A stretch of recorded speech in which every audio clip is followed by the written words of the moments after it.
Obrigado pela sua companhia, estamos de volta. Marcos, quando a gente fala do nosso passado, sempre tem dor, né? Depois que você descobriu já com seus 20 e poucos anos, qual que foi a força para você caminhar, se entender e não ficar lambendo a ferida?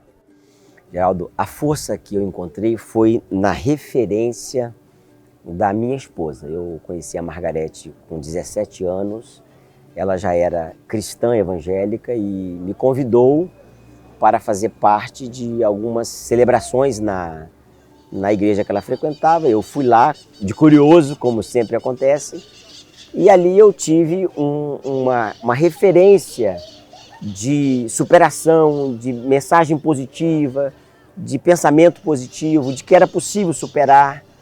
E aí eu consegui realmente superar essa questão, porque para mim era muito difícil, Geraldo. E você nunca se sentiu, você nunca quis saber a verdade, ou você não buscou culpados de essa questão do abandono? Como que você sempre entendeu isso? Isso sempre foi para mim uma interrogação, uma pergunta que não tinha respostas. Por quê? Por que eu sou diferente das outras crianças? Por que eu não tenho aqui o pai, a mãe, a minha avó paterna adotiva? Mas a minha avó sempre foi muito solícita, muito presente.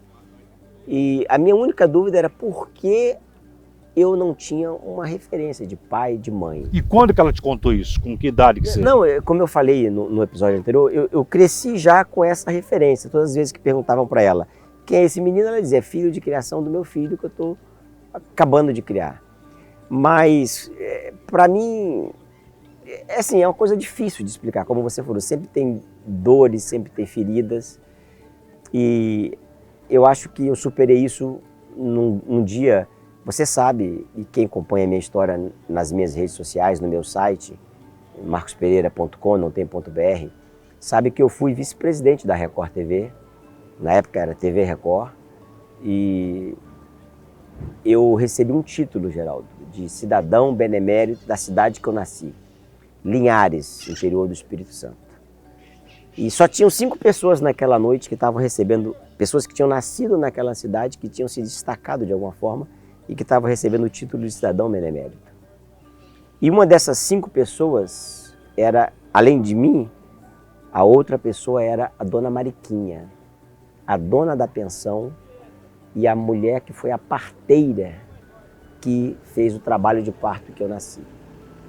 Eu me lembro que quando ela contou que a minha mãe me entregou para esse casal que me adotou, o Francisco Pereira e a Geralda, ela chorava copiosamente, porque, segundo a dona Mariquinha, ela não queria fazer isso. E ela o fez por uma falta de opção. Você sabe, né, Geraldo? Ser mãe solteira em 1972, que foi o ano que eu nasci, não era como hoje. Era um crime. Era um crime, era um preconceito, uma rejeição muito grande da sociedade. E quando a dona Mariquinha contou isso, até aquele dia, eu já tinha 30 anos de idade, isso foi há 20 anos atrás, eu já era vice-presidente de uma emissora de televisão, do grupo de comunicação importante no Brasil. E eu até então não queria ter contato, não queria saber sobre pais e mães biológicos, porque tinha esse complexo de rejeição, não entendia muito ao certo. A minha avó, meu pai sempre diziam, é filho de criação, mas não contavam os detalhes. A partir daquele dia, eu tive coragem, a Margarete, minha esposa, sempre incentivou que eu buscasse conhecer quem era o meu pai e minha mãe biológicos, a minha origem biológica, mas eu sempre com uma certa rejeição. Naquele dia, eu autorizei o meu pai a procurar saber quem era. Infelizmente, nós não tivemos sucesso. E eu prossegui na minha jornada, mas compreendendo muito mais a ação daquela mulher, da Elza, o nome dela é Elza Vieira Martins, é o nome da minha mãe biológica, o que ela tinha feito naquele dia. Mas o importante é que eu consegui superar essa ausência de figura paterna, de figura materna, e consegui avançar na minha vida como cidadão, como homem, como pessoa. Você fala isso pelo perdão ou já pelo entendimento precoce da sua época?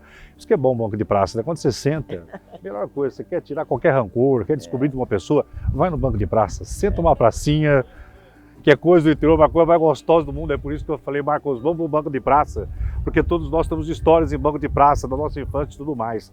Foi pelo quê? Foi pelo perdão, porque eu tive muito rancor, eu tive muito ódio. Eu senti ódio do meu pai, que abandonou a minha mãe numa véspera de Natal, quando eu tinha 2 anos. O ódio me perseguiu e me fez mal, que só foi libertador quando me tornei pai. Imagina. Para mim, eu diria que foi pela compreensão. A compreensão da situação daquela época, como nós falamos de uma mãe solteira, em 1972, 50 anos atrás, uma sociedade completamente adversa da que nós temos hoje, uma sociedade que não compreendia essas situações. Eu, quando entendi o gesto dela de me entregar para aquele casal, porque ela não tinha condições psicológicas, financeiras, e nem mesmo moral, para o padrão moral daquela época, de cuidar de mim, eu compreendi.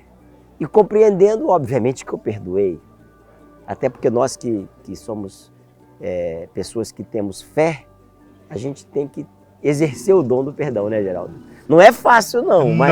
Não. Mas temos que fazê-lo. Bem, você está conhecendo aos poucos a história do Marcos Pereira, porque nesse ano de eleição é bom saber quem está por trás dos números de uma urna eletrônica, entender, saber na questão da confiança, quem é o homem antes do político. No nosso próximo episódio, o Marcos Pereira vai querer falar com vocês, jovens, porque muitos podem falar, Marcos, a sua história é exatamente igual, mas eu não me libertei. E como que foi o compromisso político que surgiu na sua carreira? Até o nosso próximo encontro.